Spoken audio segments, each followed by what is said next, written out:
आचार्य चाणक्य ने नीति शास्त्र में कई ऐसी चीज बताई है जिनका पालन करके व्यक्ति सफल इंसान बनने के साथ समाज में मान सम्मान पा सकता है। चाणक्य ने अपने नीतियों में कई ऐसी बातें उजागर की है जिन्हें काफी लोग मानना पसंद नहीं करते हैं। आचार्य चाणक्य ने अपनी नीतियों को बहुत ही सोच समझ के लिखा है। नीतियों से मानव जीवन को सही दिशा मिलती है। आचार्य चाणक्य ने मनुष्य के जीवन संबंधी कई बातों का उजागर किया है। इसी तरह उन्होंने एक नीति में बताया कि मनुष्य के जन्म लेने से पहले कुछ ही चीज उसके भाग्य में लिख दी जाती है।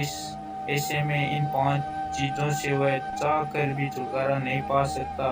तो क्या है वे, आइए जानते हैं। स्वागत है आपका सत्यवचन चैनल पर। चैनल पर नए तो चैनल को सब्सक्राइब और वीडियो को लाइक कर देना।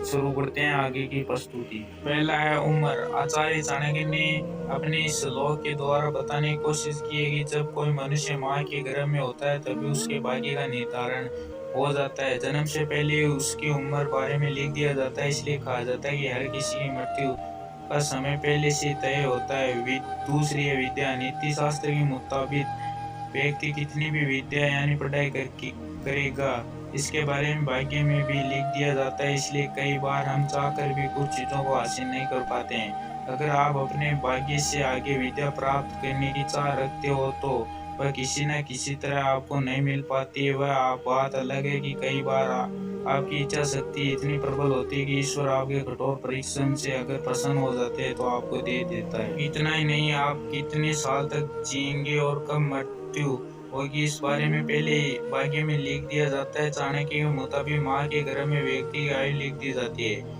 कि वह कितनी उम्र तक जीवित रहेगा और कब मौत के आगोश में समा जाएगा। चाणक्य ने मुताबिक आपका जी आपके पिछले जन्म के कर्मों पर निर्भर करता है। इसलिए गर्भ के समय आपकी तकदीर लिख दी जाती है। इसलिए हर व्यक्ति को अपने कर्मों के हिसाब से सुख भोगना पड़ता है। ऐसे में आप चाहे जितनी कोशिश के लिए अपने भाग्य से ज्यादा या कम नहीं पा सकते हैं।